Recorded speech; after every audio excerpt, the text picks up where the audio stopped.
श्री गुरु सत्तायै नमः। विचार क्रांति अभियान प्रस्तुति मानवीय विद्युत के चमत्कार। लेखक पंडित श्रीराम शर्मा आचार्य। पाठ 4। जड़ वस्तुओं पर प्रभाव। मनुष्य की नस नस में व्याप्त यह विद्युत शक्ति केवल शरीरधारी चैतन्य प्राणियों पर ही असर नहीं डालती, वरन निर्जीव और जड़ कहे जाने वाले पदार्थों पर भी असर करती है। इटावा जिले के कलेक्टर डॉक्टर एस नेहरू ने इलेक्ट्रिक कल्चर पद्धति से एक विशाल पैमाने पर निरीक्षण करके सिद्ध किया है कि चुंबक की विद्युत धारा का पौधों और वृक्षों पर बड़ा ही आश्चर्यजनक प्रभाव होता है। उन्होंने लोहे की जाली द्वारा वृक्षों को और पानी के साथ खेती की फसल को बिजली की सहायता पहुंचाई, तो पाया कि वे पौधे दूसरे अन्य पौधों की अपेक्षा बहुत अधिक उन्नति कर गए और उनका विस्तार एवं फलने फूलने का परिणाम बहुत ही संतोषजनक रहा। उपरोक्त डॉक्टर साहब ने अपना काम केवल यहीं तक सीमित नहीं रखा, वरन पर्याप्त प्रमाणों सहित यह भी साबित किया कि चुंबक शक्ति का पानी पिलाकर या अन्य प्रकार से बिजली की सहायता पहुंचाकर कठिन से कठिन रोगों को अच्छा किया जा सकता है। उन्होंने बच्चों के गले में तांबे के तार या तांबे के ताबीज विद्युतान्वित करके पहनाए। फलस्वरूप दांत निकलने के कष्ट तथा अन्य प्रकार की बीमारियां अच्छी हो गई। यह प्रयोग उन्होंने उस मामूली सी मैग्नेट यंत्र की सहायता से किए थे जो हल्की सी ताकत का होता है और मोटर आदि में लगा होता है। मनुष्य की शारीरिक चुंबक शक्ति उसकी अपेक्षा बहुत ही सूक्ष्म और गुणकारी प्रभाव रखती है। देखा गया है कि जिन वृक्षों के नीचे मनुष्यों या पशुओं का रहना होता है वो बहुत बढ़ते और फलते फूलते हैं। बाग के फूलदार पेड़ों में जैसे खाद पानी आवश्यक होता है, उसी तरह मनुष्य शरीर की गर्मी भी आवश्यक है, अन्यथा उनकी फसल बहुत कमजोर हो जाती है। जिन खेतों पर किसानों के झोपड़े होते हैं और वे कभी-कभी बैठते हैं, उनके आसपास की खेती की हालत बहुत अच्छी होती है। देखा गया है कि कुछ वृक्ष जो मुरझाई हुई हालत में थे और सूखना ही चाहते थे, उनके नीचे जब मनुष्य और पशुओं का निवास हुआ तो वे कुछ ही दिनों में नवीन पल्लवों से लद गए। हर किसान जानता है कि जंगलों में सुनसान पड़े रहने वाले खेतों की अपेक्षा गांव के निकटवर्ती खेतों की पैदावार अच्छी होती है। कारण यही है, पौधों की कोंपल साग के लिए तोड़ ली जाती है, तो इससे आपकी फसल को नुकसान नहीं होता, क्योंकि हाथ के स्पर्श से उतना लाभ पहुंच जाता है जितनी हानि उन कोपलों के काटने से नहीं होती। इसके विपरीत यदि किसी हौसिये से उसे काटा जाए तो अवश्य ही पौधे फिर उतने न बढ़ेंगे। मकानों पर मनुष्य के रहने का प्रभाव पड़े बिना नहीं रह सकता। एक मकान में कोई मनुष्य न रहे और खाली पड़ा रहे तो बहुत जल्द उसकी दशा खराब हो जाएगी और कम समय में रद्द हो जाएगा। किंतु दूसरा मकान जिसमें मनुष्य रहते हैं इतनी जल्दी खराब नहीं हो सकता। मोटे तौर पर देखने में वह मकान जल्दी खराब होना चाहिए जिसमें लोग रहते हैं, क्योंकि प्रयोग करने पर हर चीज जल्दी टूटती है और चीज काम में नहीं आती, वह ज्यादा दिन चलती है। परंतु यहाँ उल्टा ही दृष्टिगोचर होता है। इसका कारण मानवीय विद्युत का चमत्कार है। मनुष्य की बिजली जड़ पदार्थों में भी बल का संचार करती है। मकानों में दीर्घ जीवन के साथ साथ उसके मालिक के विचारों का वातावरण भी गूंज जाता है। जिस घर में जैसी प्रकृति के लोग रहते हैं, उनके विचारों की श्रृंखला उस स्थान से गूंजित होती जाती है। ये लोग चले जाएं तो भी बहुत काल तक उसके गुण स्वभाव वहां डेरा डाले रहते हैं। जिसे आध्यात्म तत्व की थोड़ी भी जानकारी है, वह किसी भी मकान में प्रवेश करते ही बता सकता है कि यहाँ पर कैसे स्वभाव के लोगों का रहना होता है या हुआ था। भले विचारों से परिपूर्ण मकान में प्रवेश करते ही एक शांति शीतलता का अनुभव होता है। जिन स्थानों में बुरे विचारों के लोग रहते हैं, वहां अपने मन में भी उस तरह की तरंगों का प्रादुर्भाव होने लगता है।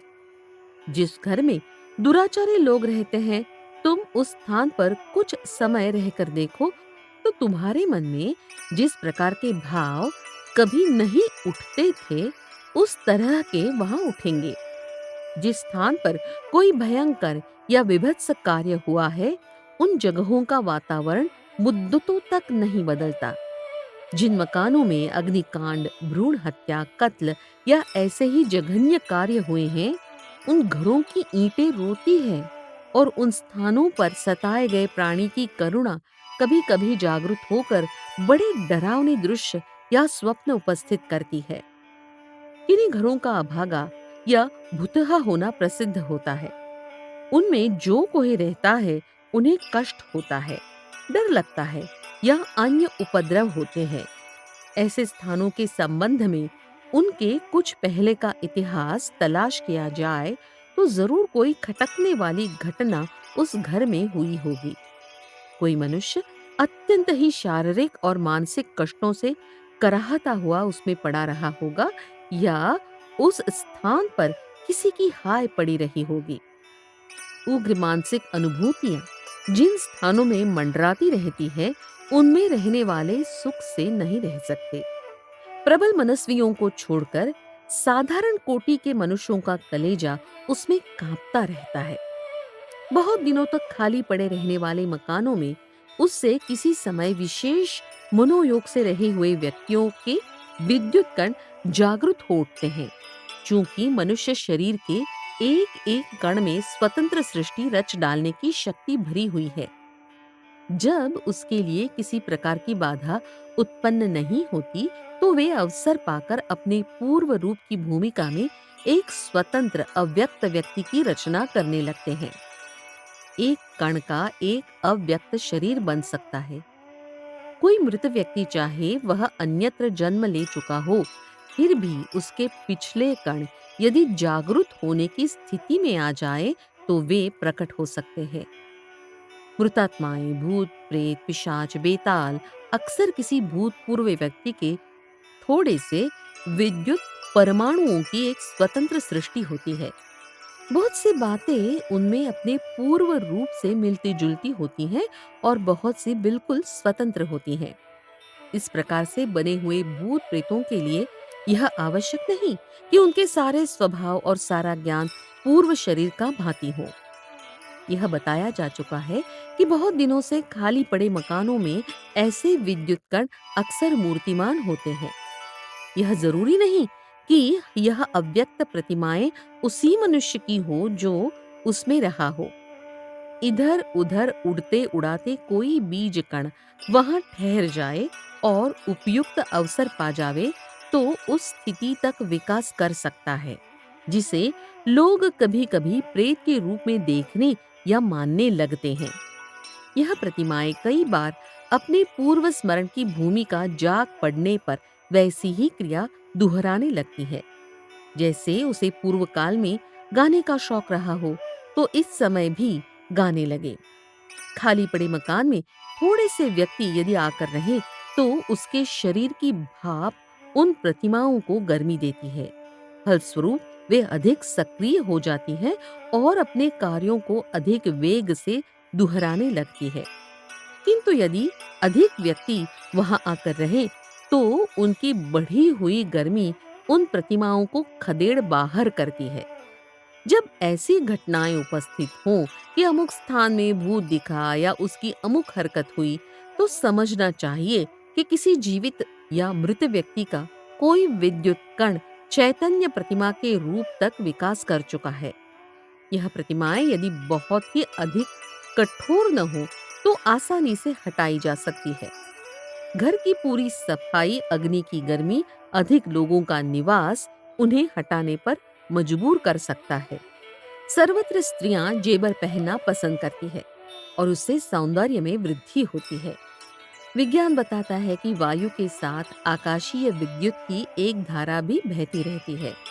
इसमें मनुष्य शरीर को पोषण करने का बड़ा गुण है। धातुओं में बिजली को खींचने का गुण है। स्थूल और सूक्ष्म का भेद इस आकाशीय विद्युत में भी है।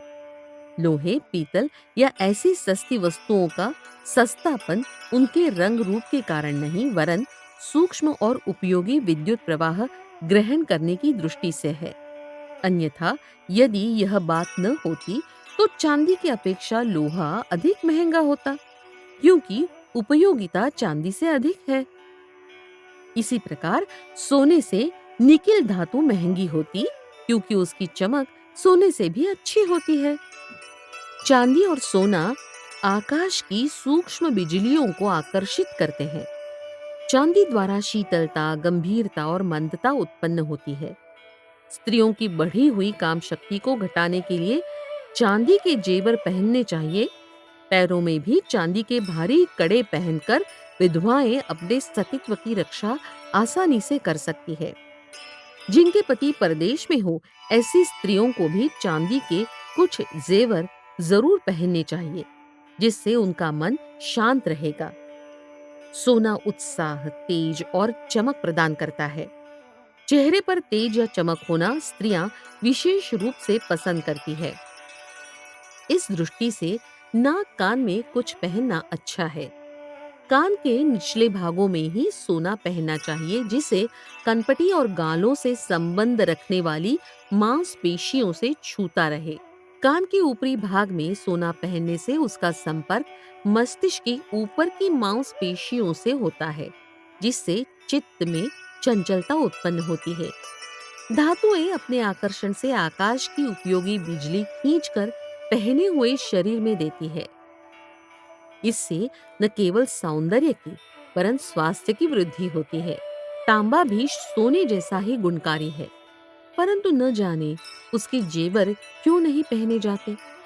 सोने के पोले जेवर, जिसके अंदर लाख आदि भरवाई जाती है, यदि तांबा भरवा दिया जाए तो वो गुणों में सोने के समान ही रहेगा। सोने में थोड़ा तांबा मिलाकर गिन्नी गोल्ड जैसी मिश्रित धातुओं के जेवर और भी उत्तम होंगी। छाती, हृदय, कंठ के आसपास कोई जेवर पहनना हृदय को बल देता है। पुरुष जो खुद जेवर पहनना ठीक नहीं समझते, यदि सोने या तांबे की एक अंगूठी पहने रहे तो अच्छा है। तांबे और चांदी के तारों से गुंथी हुई अंगूठी सात्विक विचारों को आकर्षित करती है। उचित मात्रा में अष्ट धातुओं के मिश्रण से बने हुए जेबर एक प्रकार से जीवित मैग्नेट है।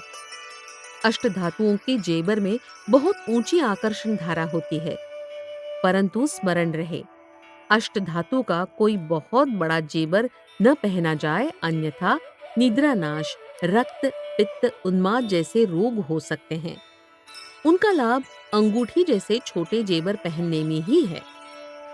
रुपए पैसे अनेक हाथों में चलते रहते हैं। हर आदमी उन्हें प्यार करता है और साथ ही अपनी लालसाएं उस पर लपेट देता है। कई बार तो वे ऐसे दुखी लोगों के हाथ में होकर निकलते हैं जो उसे छोड़ना नहीं चाहते, पर मजबूरन छोड़ना पड़ता है। उनकी बेबसी पैसों पर चिपक जाती है। निर्दयता पूर्वक यदि अपहरण किया गया हो तो वह धन अपने पूर्व रक्षक की करुणा से परिप्लावित हो जाता है। ऐसे विचित्र प्रकार की अंतर भावनाओं की मोटी ताजी गठरी हर एक सिक्के की पीठ पर जमा रहती है। कहते हैं कि 1 रुपये में 1 सेर गर्मी होती है। यह बात विनोद या उपहास की दृष्टि से ही नहीं कही गई है, इसमें कुछ सच्चाई भी है। उन अनेक प्रकार के विचारों का जमघट हर क्षण कुछ न कुछ काम करता रहता है। जब जेब भरी होगी तो 20 शैतानियां सूंझेंगी, किंतु खाली हाथ होने पर मन की दूसरी ही दशा हो जाती है।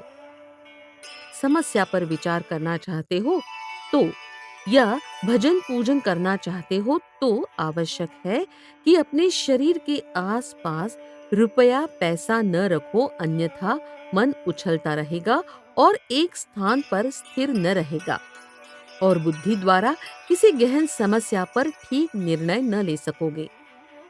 जरूरत भर पैसे जेब में रख कर शेष पैसा अन्यत्र रख देना चाहिए। रात को सोते समय और शरीर पर पहने हुए किसी वस्त्र की जेब में रुपया पैसा मत रखो और न चारपाई पर ही उन्हें रख कर सो, अन्यथा अच्छी नींद न आवेगी और बुरे स्वप्न दिखाई देंगे। रत्नों में तो यह ग्राहक शक्ति और भी अधिक होती है। जो वस्तु जितनी मूल्यवान होगी, उस पर उतना ही मनुष्य का लालच होता होगा। इसलिए पैसों की अपेक्षा रुपया और रुपया की अपेक्षा रत्न अधिक बोझ लादे होते हैं। रत्न धनवानों के पास रहते हैं और देखा जाता है कि धनवानों का निकटवर्ती वातावरण अधिक पापमय रहता है। इस वातावरण से वे रत्न भर जाते हैं। कभी-कभी अधिक पापी या क्रूर कर्मा के पास कोई रत्न रहे या किसी कृपण से बला छीना गया हो, तो वह उन्हीं भावनाओं से भर जाता है। इसलिए रत्नों का शुभ अशुभ होना प्रसिद्ध है। कोई रत्न शुभ होते हैं, उनके पास रखने से सुख संपत्ति बढ़ती है, और कोई बहुत ही अशुभ होते हैं। इसलिए लोग रत्नों की परीक्षा करके ही उन्हें अपने यहाँ रखते हैं। शुभ अशुभ तो रुपया पैसा भी होते हैं, पर वे अधिक देर ठहरते नहीं, जल्दी जल्दी एक हाथ से दूसरे हाथ में चलते रहते हैं। इसलिए न तो उनका परीक्षण ही हो पाता है और न असर ही मालूम पड़ता है। दूसरे इन सिक्कों के मूल्य के अनुसार उनमें प्रभाव भी कम होता है। जो जितना कीमती सिक्का होगा और जितने समय तक एक स्थान पर रहेगा, उसका उतना ही अधिक प्रभाव भी होगा। इस शुभ अशुभ का कारण उसके पूर्व रक्षकों के विचार ही हैं। पुराने लोग जेबर गिरवी रखने का व्यवसाय बुरा बताते हैं। ऐसे असंख्य उदाहरण पाए जाते हैं कि जेबर गिरवी रखने का व्यवहार करने वाले फलते फूलते नहीं और सदा किसी न किसी कष्ट से दुखी रहते हैं। कारण यह होता है कि अधिकांश जेबर स्त्रियों के पहनने के होते हैं और वे बहुत दुखी होकर देती हैं, और भविष्य में भी जब तक वे उन्हें वापस न मिले तब तक दुखी बनी रहती है, और यह दुख भरी इच्छाएं अपनी इष्ट वस्तु के पास पहुंचती है और उस पर लगातार लदती रहती है। धातुओं में विद्युत शक्ति को अत्यधिक मात्रा में ग्रहण करने का गुण होने के कारण वे इन इच्छाओं को पूरी तरह अपनाए रहती है। इस प्रकार वे दुख भरे विचार जिस व्यक्ति की अधीनता में रहेंगे, वे उसे अपने प्रभाव से प्रभावित किए बिना कदापि न छोड़ेंगे। इसी कारण जेबर या थाली, बर्तन आदि घर गृहस्थी में काम आने वाली चीजें जो लोग गिरवी रखते हैं, देखा गया है कि वे दुखी रहते हैं और किसी न किसी प्रकार की आपत्ति में फंसे रहते हैं। खोटे सिक्के जिस आदमी के पास पहुंचते हैं, उसे ही झुंझलाहट आती है। उसे चलाने के लिए वह कपट पूर्ण युक्ति सोचता है, देने वाले के प्रति क्रोध करता है, अपनी बेवकूफी पर पछताता है, आर्थिक क्षति के कारण दुखी होता है। यह सब भावनाएं उन खोटे सिक्कों पर जमा होती हैं। चूंकि वे जल्दी नहीं चलते, बड़े प्रयत्न के बाद किसी को दिए जाते हैं। साधारणतः कई दिन तक एक आदमी के पास रहते हैं और वह उसकी बनावट को बार-बार विशेष दृष्टिपात से देखता है। इसलिए वह दुख की भावनाएं और भी अधिक जमती हैं। इस प्रकार वह खोटे सिक्के और भी अधिक दुखदाई हो जाते हैं। सहृदय व्यक्तियों को उचित है कि उनके पास कोई खराब सिक्का आ जावे तो स्वयं हानि उठाकर उसे नष्ट कर दे, आगे न चलने दे, क्योंकि वह जितना ही अधिक जिएगा उतना ही जन समाज को हानि पहुंचाएगा। कपड़े शरीर के सबसे अधिक निकट संपर्क में रहते हैं, इसलिए जड़ होते हुए वे पूरी तरह प्रभावित हो जाते हैं। किसी का पहना हुआ कपड़ा पहनना ऐसा ही है जैसा उसका झूठा भोजन खाना। एक पौराणिक कथा है कि देव गुरु बृहस्पति की कन्या देवयानी ने एक दूसरी लड़की शर्मिष्ठा के कपड़े पहन लिए थे, इसलिए उसे जीवन भर गुलाम बनकर रहना पड़ा था। पुरानी चीजें बेचने वालों की दुकान से उतरे हुए कपड़े सस्ते दामों में खरीद कर लोग पहनते हैं और अपनी बुद्धिमानी पर प्रसन्न होते हैं। उन्हें जानना चाहिए कि यह कार्य उनकी शारीरिक और मानसिक तंदुरुस्ती के लिए बहुत ही बुरा है। जिस आदमी के व्यक्तित्व के संबंध में आप नहीं जानते, उसके विचारों और स्वभाव से लदे हुए कपड़ों को क्यों पहनते हैं? आपके मन पर यदि किसी के बुरे स्वभाव की छाप पड़ी, तो यह उससे भी बुरा होगा, क्योंकि शरीर की बीमारी तो थोड़े दिनों में ठीक हो जाती है, किंतु मन के ऊपर पड़े अनिष्टकर प्रभाव जन्म भर दुख देते हैं और आगामी जन्मों के लिए विरासत में मिलते चले जाते हैं। चाहे फटे कपड़े पहनिए, कम कपड़े पहनिए, परंतु दूसरों के झूठे कपड़े तो मत पहनिए। यह तर्क ठीक नहीं है कि अच्छे स्वभाव के लोगों के कपड़े तो पहन ले। हो सकता है कि तुम्हें इससे कुछ लाभ पहुंचे, परंतु इसकी भी क्या गारंटी है कि जिसे तुम अच्छा समझते हो, उसके मन में बुरे भाव नहीं है या उसे कोई गुप्त रोग नहीं है। फिर मनुष्य का स्वभाव कहता है कि कोई कितना भी बड़ा आदमी क्यों न हो, क्यों उसका झूठा खाया जाए, क्यों उसका झूठा पहना जाए। रेशमी और ऊनी वस्त्र बहुत कम प्रभाव ग्रहण करते हैं, इसलिए पूजा आदि पवित्र कामों में प्रयोग किया जा सकता है। कहीं शुद्ध स्थानों में जाना हो और बदलने की सुविधा न हो, तो रेशमी या ऊनी कपड़े पहन सकते हैं। जैसा कि लोग अक्सर मृतक दाह के बाद रेशमी कपड़ा पहनते हैं। कपड़ों को धूप में खूब तपाने से और गर्म पानी में उबालने से उनका मैल और मोटे दोष दूर हो जाते हैं। जिन लोगों को हम रोज छूते हैं, उनके प्रभावों को भी थोड़ा बहुत ग्रहण कर लेते हैं। इसलिए अपने वस्त्रों को नित्य धोकर स्वच्छ कीजिए और धूप में तपाकर तब पहनिए।